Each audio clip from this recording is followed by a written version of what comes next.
అందరికీ నమస్కారం. నా పేరు రమ. నా ప్రియ సఖి 4వ భాగం. రచయిత సాహితీ మోహన్ గారు. ధన్వి కాలేజ్లో ధన్వి వాళ్ళు క్లాస్కి వెళ్ళిపోయాక రఘు గారు కూడా తన రూమ్కి వెళ్ళి చైర్లో కూర్చొని పొద్దున్న కాలేజీకి వచ్చే ముందు గుడికెళ్ళిన రఘు గారికి అక్కడ విష్ణు గారు సౌజన్య గారు కలుస్తారు. అప్పుడు వాళ్ళు మాట్లాడుకున్న విషయం గురించే గుర్తు చేసుకుంటారు. రఘు గారు, పదండి వాళ్ళు ఏం మాట్లాడుకున్నారో మనం కూడా చూసేద్దాం. కాదు కాదు చదివేద్దాం. 2 గంటల క్రితం సూర్య వాళ్ళు దీపు వాళ్ళు వెళ్ళాక సౌజన్య గారు గుడికి వెళ్దాం అనడంతో సరే అని విష్ణు గారు సౌజన్య గారు కూడా గుడికి వెళ్తారు. గుళ్ళో స్వామిని దర్శించుకొని పూజ చేయించుకొని బయట గుడి ప్రాంగణంలో ఉన్న మెట్ల మీద కూర్చొని ఉంటారు వాళ్ళిద్దరూ. అప్పుడే గుడికి వచ్చి దర్శనం చేసుకొని బయటకు వచ్చిన రఘు గారు అక్కడే మెట్ల మీద కూర్చొని ఉన్న వీళ్ళని చూసి వాళ్ళ దగ్గరికి వెళ్ళి హాయిరా విష్ణు, ఎలా ఉన్నారు చెల్లెమ్మ అని అంటూ పరామర్శిస్తారు. హాయిరా, కూర్చో రా అని అంటూ విష్ణు గారు కూడా పిలుస్తారు. మేము బాగున్నాం అన్నయ్య గారు, మీరెలా ఉన్నారు, వదిన రాలేదా అని అడుగుతారు సౌజన్య గారు. లేదమ్మా, నేను కాలేజీకి వెళ్తూ అనుకోకుండా ఇలా దర్శనం చేసుకుని వెళ్దాం అనిపించి ఇటు వచ్చాను అంటారు ఆయన. ఇంకా ఏంట్రా సంగతులు అని, మొన్న కాలేజ్లో మీ కంపెనీకి 30 మెంబర్స్ని సెలెక్ట్ చేశారంట కదరా సూర్య మిహిర్లు అంటారు రఘు గారు. అవునరా, చెప్పాడు సూర్య, అందరూ ఇంటెలిజెన్స్ స్టూడెంట్సే అని చెప్పారు అంటారు విష్ణు గారు. అవునరా, అందరూ మంచి పిల్లలు కూడా, నాకు బాగా తెలిసిన పిల్లలు కూడా ఉన్నారు అందులో అంటారు రఘు గారు. అని చిన్నగా నవ్వుతారు విష్ణు గారు. ఇంకేంట్రా, సూర్య చక్కగా సెటిల్ అయిపోయాడు, పెళ్లి చేసేయచ్చు కదా అని అంటారు రఘు గారు. మేము అదే అనుకుంటున్నావురా, దీపుకి ఇంకా స్టడీస్ కంప్లీట్ కాలేదు. ఎంబీబీఎస్ అయ్యి జూనియర్ డాక్టర్గా జాయిన్ అయ్యి అది సెటిల్ అయ్యే వరకు ఇంకా 2 years అన్న పడుతుంది. అందుకే వీడికి చేసేద్దామని అనుకుంటున్నాం. ఇప్పుడు పంతులు గారికి కూడా అదే చెప్పాం అని అంటారు విష్ణు గారు. అవునన్నయ్య గారు, మీకెవరన్నా తెలిసిన అమ్మాయి ఉంటే చెప్పండి. ఆస్తిపాస్తులు ఏమీ కట్నకాలకు కూడా అక్కర్లేదు మాకు. మంచి కుటుంబం అయ్యుండి అమ్మాయి గుణవంతురాలైతే అంతే చాలు అని అంటారు సౌజన్య గారు. సౌజన్య గారి మాటలు విన్న రఘు గారికి వెంటనే ధ్వని గుర్తుకొస్తుంది. అవునారమ్మా, మోహన్ అని మా కాలనీలోనే ఉంటాడు. మధ్యతరగతి కుటుంబమే కానీ మనుషులు చాలా మంచివాళ్ళు. 2 పిల్లలు, అబ్బాయి అమ్మాయి. అబ్బాయి శ్రీచరణ్ వేరే కంట్రీలో ఆఫర్ వచ్చినా వీళ్ళని విడిచి వెళ్ళటం ఇష్టం లేక ఇక్కడే హాస్పిటల్ని కార్డియాలజిస్ట్గా చేస్తున్నాడు. అమ్మాయి బీటెక్ ఫైనల్ ఇయర్ చదువుతుంది, అది కూడా మన కాలేజీలోనే. మొన్న జరిగిన ఇంటర్వ్యూలు కూడా తను సెలెక్ట్ అయ్యింది. మంచి పిల్ల, బుద్ధిమంతురాలు అని చెప్తారు రఘు గారు. అవునా అన్నయ్య, పిల్ల మంచిదైతే చాలు, ఆస్తిపాస్తులతో మాకు ఎలాంటి పని లేదు, ఏమంటారండి అని అడుగుతారు విష్ణు గారిని కూడా సౌజన్య గారు. అవునరా, మాకేం ప్రాబ్లం లేదంటారు విష్ణు గారు. సరేరా, నేను ఇంటికి వెళ్ళాక సాయంత్రం మోహన్తో మాట్లాడి నీకు ఏ విషయం అనేది ఫోన్ చేస్తానంటారు రఘు గారు. అలా వాళ్ళు కాసేపు మాట్లాడుకొని ఎవరి దారిన వాళ్ళు వెళ్ళిపోతారు. ప్రజెంట్ ఆ మాటల్ని గుర్తు చేసుకొని ఈవినింగ్ వెళ్ళగానే మోహన్తో మాట్లాడాలని అనుకుని తన వర్క్లో లీనమైపోతారు రఘు గారు. సాయంత్రం కాలేజ్ అయ్యాక నీరసంగా క్లాస్ నుండి బయటకు వస్తారు మన ధన్వి అండ్ కో బ్యాచ్ అంతా కూడా. అమ్మ బాబు, త్వరగా ఈ ఎగ్జామ్స్ ఫినిష్ చేసుకొని గోవా వెళ్ళి చిల్లవ్వాలరా, ఈ సిలబస్ అంతా చదివి చదివి బుర్ర హీటెక్కిపోయింది, రిఫ్రెష్మెంట్ కావాలంటాడు కృష్ణ. ఆహా, రిఫ్రెష్మెంట్కి గోవా దాకెందుకమ్మా, ఇక్కడ కూడా చాలా ప్లేస్లే ఉన్నాయి కదా రిలాక్స్ అవ్వడానికి అని వెటకారంగా అడుగుతుంది అను. అబ్బా, మాకున్న స్ట్రెస్కి హైదరాబాద్ సరిపోదే, గోవా అయితేనే చాలా బాగుంటుందంటూ ఒళ్ళు ఇరగదీసుకుంటూ చెప్తాడు కృష్ణ. అవునంటాడు కిరణ్. ఏముంటుందిరా అక్కడ, ఏ వెకేషన్ అయినా హాలిడే అయినా వెంటనే గోవా అంటారు మీ మగాళ్ళు అంటూ అడుగుతుంది అను. ఏముంది, మైండ్ రిలాక్సేషన్కి బీచ్లు, బీర్లు, బాడీ రిలాక్సేషన్కి మసాజ్ పార్లర్లు, నేత్రానందానికి బికినీలో కనిపించే ఫారెన్ కలర్స్ అంటూ ఫ్లోలో చెప్పుకుంటూ తల తిప్పి చూసిన కిరణ్కి మొహం అంతా కోపంతో ఎర్రగా పెట్టుకుని చూపులతోనే కాల్చేసేలా చూస్తున్న ధన్వి, మాన్సి, అనులను చూడగానే అప్పటిదాకా తనేం వాగాడో గుర్తు చేసుకొని బిక్కమొహం వేసుకొని కృష్ణనే చూస్తాడు కిరణ్. ఎదవా, ఎందుకురా నీకు ఇంత నోటిదురదా దరిద్రుడా అని కిరణ్ తిట్టి భయంగా వాళ్ళనే చూస్తారు కృష్ణ.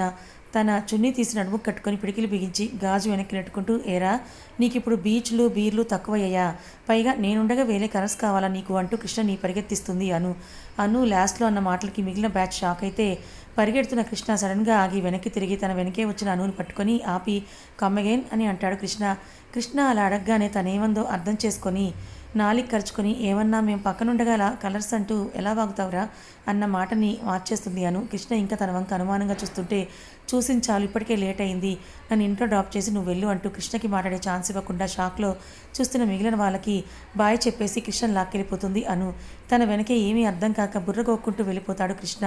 వెళ్తున్న అను కృష్ణను చూస్తూ మనం ఇందాక విన్నది కరెక్టేనా, లేక ఇప్పుడు అది చెప్పింది కరెక్టా అని అయోమయంగా ధన్విని అడుగుతుంది మాన్సి.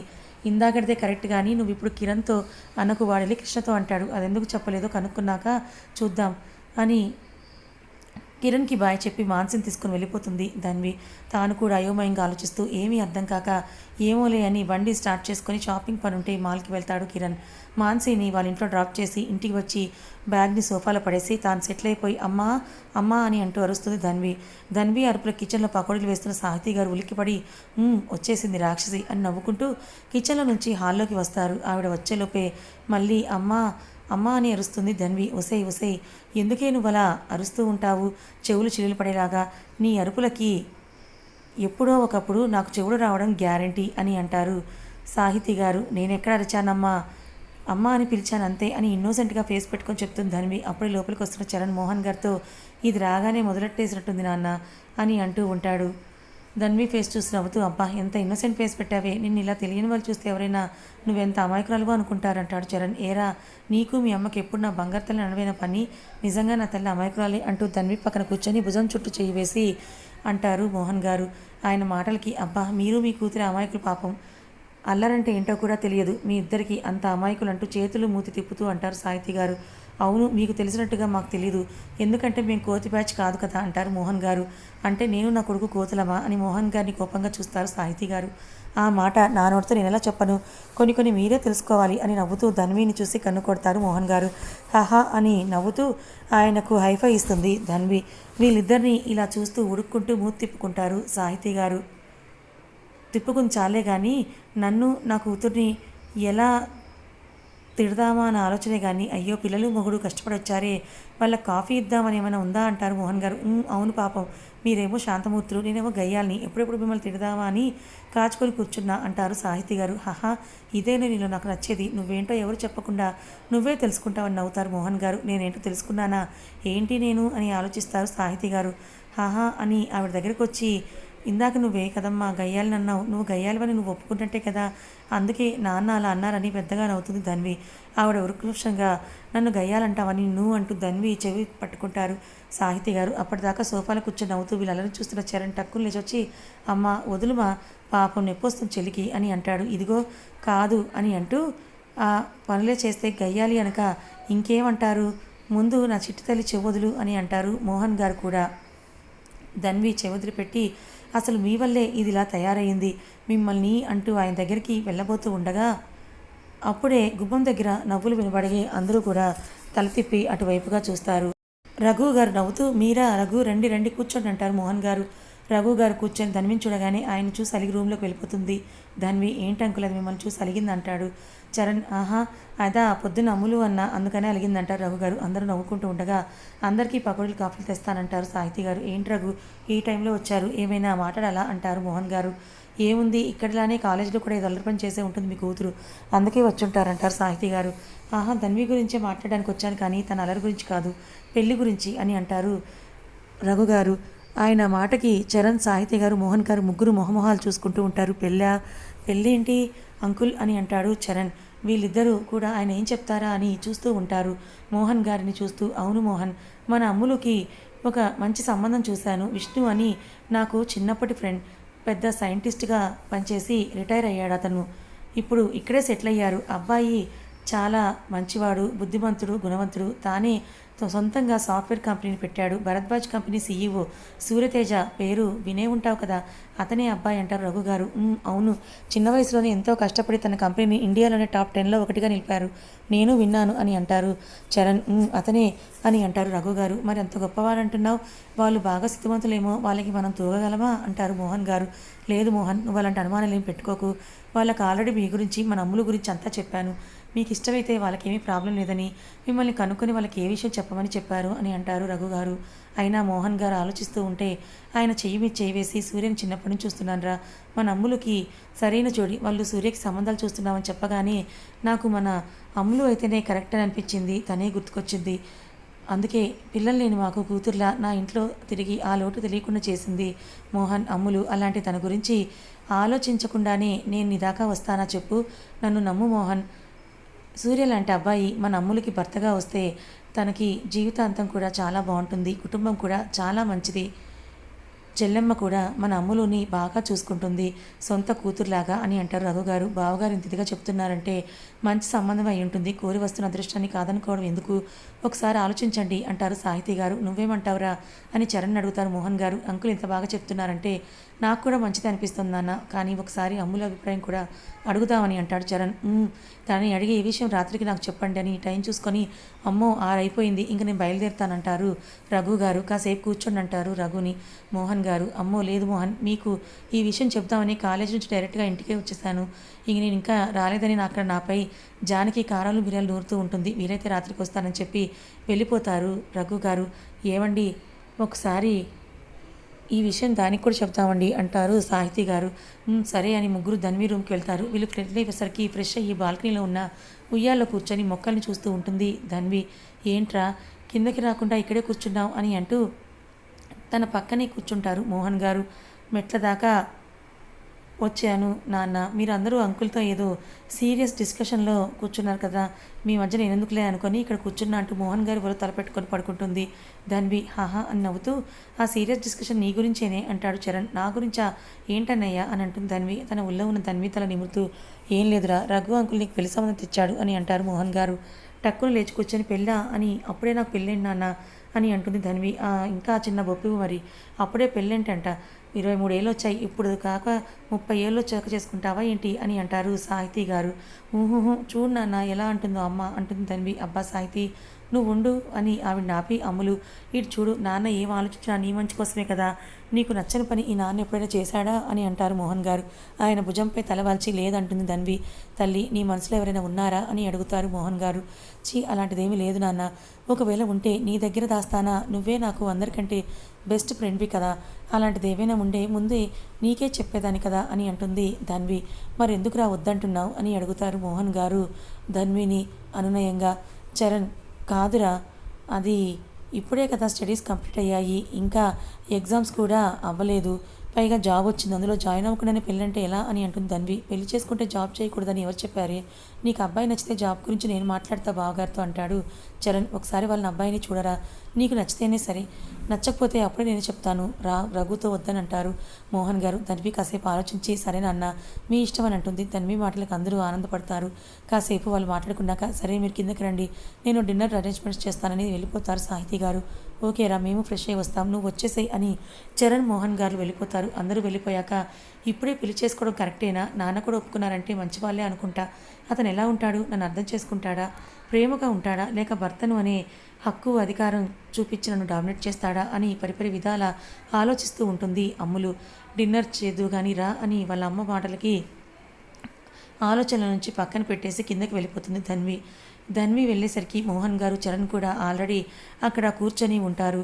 రారా అని మోహన్ గారు ధన్విని కూడా పిలిచి తన పక్కనే కూర్చోపెట్టుకుంటారు. సాహితీ గారు ముగ్గురికి కలిపి భోజనం వడ్డిస్తూ ఉంటుంది. ముద్దలు కలిపి ధన్వికి తినిపిస్తుంటారు మోహన్ గారు. ఇప్పుడు మీరు తినిపిస్తారు, రేపు పెళ్ళయ్యాక ఎలా రోజు అక్కడికి వెళ్ళి తినిపిస్తారా అని అడుగుతారు సాహితీ గారు. వెళ్తాను, లేకపోతే నా అల్లుడు తినిపిస్తాడు, నీకెందుకు మధ్యలో అంటారు మోహన్ గారు. నాకు పెట్టి అమ్మకు పెట్టలేదని కుళ్ళు నాన్న, అందుకే అలా అంటుంది ధన్వి. అవునా మరి చెప్పవే అంటూ ఆవిడేదో చెప్పబోతూ ఉంటే టక్కున ముద్దు పెట్టేస్తారు మోహన్ గారు. ఇలా సరదాగా కబుర్లు చెప్పుకుంటూ డిన్నర్ ఫినిష్ చేసేస్తారు నలుగురు. డిన్నర్ అయ్యాక సోఫాలో కూర్చొని టీవీ చూస్తూ చరణ్తో ఏదో చెప్తూ అల్లరి చేస్తున్న ధన్విని చూస్తూ నిన్నగాక మొన్న పుట్టినట్టే ఉంది కదండి మన అమ్ములు తల్లి, అప్పుడే దానికి పెళ్ళంటే నమ్మబుద్ధి కావట్లేదంటారు.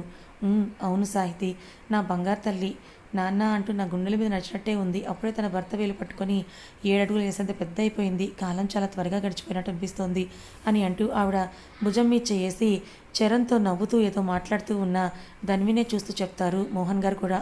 అవును మోహన్, పిల్లలు ఎంత పెద్దవాళ్ళైనా మనకి ఇంకా చిన్నపిల్లలానే కనిపిస్తారు అంటూ లోపలికి వస్తారు రఘు గారు. అవును అంటూ కళ్ళనీళ్ళు తుడుచుకుంటారు భార్యాభర్తలు. రఘు గారు రావడం చూసిన ధన్వి దగ్గరకు వచ్చి ఏంటి అంకుల్ అప్పుడే నన్ను తరిమేయాలని చూస్తున్నారట అంటుంది. ఏంటి ఆ మాటలు, పెద్దవాళ్ళతో అలా మాట్లాడొచ్చా అంటూ ధన్విని కసురుతారు సాహితీ గారు.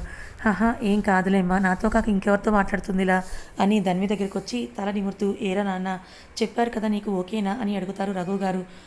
మీ అందరికీ ఇష్టమైతే నాకు ఇష్టమే అంకుల్ అంటుంది ధన్వి. అని సంతోషంగా నేను విష్ణుకి కాల్ చేసి చెప్తానురా, మంచి రోజు చూసుకొని పెళ్లి చూపులకు రమ్మని అంటారు రఘు గారు. అంకుల్ ఒక్క నిమిషం అని ఫోన్ చేతిలోకి తీసుకుంటున్న ఆయన్ని ఆపి మరీ మరి అని నసుకుతుంది ధన్వి. ఏంట్రా మొహమాట పడుతున్నావు? ఏం చెప్పాలనుకుంటున్నావు? ధైర్యంగా చెప్పు. చెప్పాంగా నీకు ఇష్టం లేకుండా ఇక్కడ ఏది జరగదని అంటూ ధన్వి భుజం చుట్టూ చేవేసి అడుగుతాడు ఆయన. చరణ్ చెప్పరా అని కూడా అంటారు. రఘు గారు ఏం లేదు, ఈ పెళ్లి చూపులు ఎగ్జామ్స్ అయ్యాక పెట్టండి అంటూ మొహమాట పడుతూ చెప్తుంది ధన్వి. ఓహ్ దీనికేనా నువ్వు ఇంతలా తటపటాయించావు? ఓకే అలానే చెప్తాలే అని అంటారు. రఘు గారు కూడా సరే ఉండండి, వాళ్ళకు కాల్ చేసి ఈ విషయం గురించి చెప్పాలి కదా, మీరు కూడా విందురు గాని వాళ్ళ మాటలు, మీకు కూడా కాస్త కంగారు తగ్గుతుందని విష్ణు గారికి కాల్ చేసి స్పీకర్ ఆన్ చేస్తారు రఘు గారు కాల్ చేసేలోపు సూర్య ఇంట్లో ఏం జరిగిందో కూడా తెలుసుకుందాం పదండి. సాయంత్రం కాఫీ తాగుతూ మాట్లాడుకుంటూ ఉంటారు సౌజన్య విష్ణు గారు. ఏమండి వాడికి ఈ విషయం ఎలా చెప్పాలి, వినగానే ఏమంటాడో అని అంటారు సౌజన్య గారు. ఏం కాదులే నేను చెప్తాను, నువ్వు కంగారు పడకు అని అంటారు విష్ణు గారు. అప్పుడే లోపలికి వస్తూ ఈ మాటలు విన్న దీపు హే అన్నయ్యకి పెళ్ళా అని ఆనందంగా గంతులు వేస్తూ అడుగుతుంది. అబ్బా పడిపోతావే చిన్నపిల్లల ఏంటా గంతులు అని చిరుకోపంగా చెప్తారు సౌజన్య గారు. అబ్బా అమ్మ నీకెలాగో సంతోషాన్ని ఎలా ఎంజాయ్ చేయడం రాదు, ఇంకా నన్ను కూడా ఆపుతున్నావా అంటూ అయినా అమ్మని ఏం చూసి పెళ్లి చేసుకో నాన్న అని విష్ణు గారిని అడుగుతుంది. దీపు ఏమోరా సిల్వర్ జూబ్లీ దాటిపోయినా అదే నాకు సమాధానం లేని ప్రశ్నగా మిగిలిపోయిందంటూ సౌజన్య గారిని చూసి నవ్వుతూ చెప్తారు విష్ణు గారు. వీళ్ళని చూసి మూతి తిప్పుకుంటారు సౌజన్య గారు. ఆవిడను చూసి వీళ్ళిద్దరూ కూడా నవ్వుకొని నాన్న ఇంతకీ వదిన ఎలా ఉంటుంది, నాకెందుకు చెప్పలేదు, నాకు చూపించరా వదిన్ని అని అడుగుతూ ఉంటుంది దీపు. ఎవరు చూశారు నీకు చూపించడానికి అని అంటారు సౌజన్య గారు. అదేంటి అంటుంది దీపు. ఆహా నువ్వు ఉండు సౌజీ, అదేం లేదురా, నీకు రఘు అంకుల్ తెలుసు కదా. తెలుసు, ఆ అంకుల్ చెప్పారు పొద్దున గుళ్ళో కనిపించి వాళ్ళకి బాగా తెలిసిన అమ్మాయి ఉందని, మంచి ఫ్యామిలీ అని, మీ అన్నయ్యకి చెప్పి ఒప్పుకుంటే అందరం ఒకేసారి పెళ్లి చూపులకు వెళ్దామని అంటారు విష్ణు గారు. ఏంటి పెళ్లి చూపులు అంటున్నారు దీనికైనా అని దీపుని చూస్తూ అడుగుతాడు. అప్పుడే ఆఫీస్ నుంచి సూర్యతో పాటు వచ్చిన మిహిర్. ఆ మాటలు విన దీపు ఆల్రెడీ అయిపోయావుగా పొద్దున్నే అని చరణ్ని గుర్తు చేసుకుంటూ చిన్నగా అనుకుంటుంది దీపు. ఏంటే నీలో నువ్వే కొనుక్కుంటున్నావు అంటూ దీపు తలపై మొట్టికాయ వేస్తాడు మిహిర్. అబ్బా అని తలరుద్దుకుంటూ నాకు కాదరా పెళ్లి చూపులు మన అన్నయ్యకి అని అంటుంది దీపు. వీళ్ళని చూసి నవ్వుకుంటూ ఫ్రెష్ అవ్వడానికి పైకి వెళ్తున్న సూర్య తనకి పెళ్లి చూపులని వినపడగానే టక్కున వెనక్కి తిరిగి చూస్తాడు. ఏంటి అన్నయ్యకి పెళ్ళా అని అంటూ ఎగిరి గంతేస్తూ ఉంటాడు మిహిర్. పెళ్ళి వాడికైతే మీ ఇద్దరూ ఈ గంతులేంట్రా అని అడుగుతారు సౌజన్య గారు ఆశ్చర్యంగా. అప్పుడే కదా నాకు కూడా లైన్ క్లియర్ అయ్యేది అని అంటూ మిహిర్ గొనుక్కుంటూ ఉంటాడు. ఇందాక నన్నని ఇప్పుడు మళ్ళీ నువ్వు గొనుక్కుంటున్నావేంట్రా అని మిహిర్ తల మీద ఒక్కటి వేస్తారు కొడుతుంది దీపు. రాక్షసి అని అనుకుంటూ సూర్యని చూసిన మిహిర్ సూర్య తననే కోపంగా చూస్తూ కనిపిస్తాడు. అమ్మో అన్నయ్యకి నా ఇన్నర్ ఫీలింగ్ తెలిసినట్టుంది అనుకుంటూ సూర్యని చూసి హిహిహి అని వెరినవ్వు నవ్వుతాడు మిహిర్. దీపు మిహిర్లా అల్లరి చూసి నవ్వుతూ అవును నాన్న, రఘు అంకుల్ మంచి అమ్మాయిందని చెప్పాడు, మంచి ఫ్యామిలీ అట, పైగా మొన్న మీరు అంకుల్ వాళ్ళ కాలేజీలోనే కండక్ట్ చేసిన ఇంటర్వ్యూలో కూడా సెలెక్ట్ అయిందట అని అంటారు విష్ణు గారు. సూర్య ఆలోచిస్తూ ఉంటే సౌజన్య గారు సూర్య చెంపపై చేయి వేసి ఏంటి నన్ను ఆలోచిస్తున్నావు అని అంటారు. నీకు తెలుసు కదా అమ్మా అంటాడు సూర్య. డ్రీమ్ గర్ల్ గురించా అంటారు సౌజన్య గారు. అని అంటాడు సూర్య. ఇప్పటిదాకా తను నీకు బయట కనపడలేదు కదా, ఒకవేళ ఇప్పుడు అంకుల్ చెప్పిన అమ్మాయి నీ డ్రీమ్ గర్ల్ ఏమో, ఒకసారి చూద్దాం నాన్న, నీకు నచ్చితేనే చేసుకుందు, లేకపోతే అప్పుడు ఏదో ఒకటి చెప్దాం సరేనా అని అంటారు సౌజన్య గారు. సూర్య కాసేపు ఆలోచించి సరేమా అని అంటాడు. హే అని డాన్స్ చేస్తారు దీపి మిహిర్ ఇద్దరు. సరేమా నేను ఫ్రెష్ అయ్యి వస్తానని తన రూమ్కి వెళ్ళిపోతాడు సూర్య. వీళ్ళు ఇలా మాట్లాడుకుంటూ ఉండగానే విష్ణు గారి చేతిలో ఫోన్ రింగ్ అవుతుంది. ఇదిగో రఘునే ఫోన్ అని అంటూ కాల్ లిఫ్ట్ చేసి హలో రఘు చెప్పు అని అంటారు విష్ణు గారు. హలో విష్ణు ఏం చేస్తున్నావు రా అని అడుగుతారు రఘు గారు. ఇప్పుడే సూర్యతో నువ్వు చెప్పిన విషయం గురించి మాట్లాడాను రా, వాడు కూడా సరే అన్నాడు, ఈ లోపు నువ్వే కాల్ చేసావంటారు విష్ణు గారు. ఈ మాటలు విన్న ధన్వి ఓ అతని పేరు సూర్యనా అని అనుకుంటుంది. నేను కూడా ఇప్పుడే మాట్లాడాను, వీళ్ళు కూడా ఒప్పుకున్నారు, ఇప్పుడు ఇక్కడే ఉన్నానంటారు రఘు గారు. అవునా, ఒకసారి మోహన్ గారికి ఇవ్వు, నేను మాట్లాడతానంటారు విష్ణు గారు. మోహన్ గారు ఫోన్ తీసుకొని హలో నమస్కారం విష్ణు గారు, ఎలా ఉన్నారని అడుగుతారు. మేము బాగున్నాం మోహన్ గారు, మీరెలా ఉన్నారు అంటూ కుశల ప్రశ్నలు అయ్యాక మోహన్ గారు మీకు మా సంబంధం ఇష్టమేగా అని అడుగుతారు విష్ణు గారు. అయ్యో ఎంత మాట, కోరి అదృష్టం వరిస్తానంటే కాదనగలమా, కానీ మీ ఆస్తి అంతస్తులకే మేము సరితూగం అంటుండగానే అయ్యో ఆస్తి ఏముందని గుణం ముఖ్యం కానీ మా రఘు చెప్పాడంటేనే తెలుస్తోంది అమ్మాయి ఎంత గుణవంతురాలో, మీరెంత మంచివారో అని. అలాంటి భయాలేం పెట్టుకోవద్దు, మీకు నచ్చితే చెప్పండి, పెళ్లి చూపులు పెట్టేసుకుందాం అంటారు విష్ణు గారు. మాకేం అభ్యంతరం లేదండి, రఘు చెప్పగానే అనుకున్నాం మీదెంతో మంచి కుటుంబమే అయ్యుంటుందని, కానీ పెళ్లి చూపులు అంటూ చెప్పడానికి సంశయిస్తూ ఉంటారు మోహన్ గారు. మోహన్ చేతిలో ఉన్న ఫోన్ని తను తీసుకొని ఏం లేదురా విష్ణు, అమ్మాయికి ఈ వీక్ ఎగ్జామ్స్ ఉన్నాయి, అవయ్యాక పెళ్లి చూపులు పెట్టుకుందామని చెప్పడానికి మొహమాట పడుతున్నారు మోహన్ అని అంటారు రఘు గారు. అని నవ్వి అయ్యో దీనికి ఎందుకు మొహమాటం మోహన్ గారు, అమ్మాయిని ఇబ్బంది పెట్టకండి, ఎగ్జామ్స్ అయ్యాక పెట్టుకుందాం, తనని శ్రద్ధగా చదువుకొనివ్వకుండా మధ్యలో ఈ హడావిడంటే అమ్మాయి సరిగా ఎగ్జామ్స్ రాయలేదు, సో అయ్యాక పెట్టుకుందాం అని అంటారు విష్ణు గారు. థ్యాంక్ యూ విష్ణు గారు అని మోహన్ గారు అంటారు.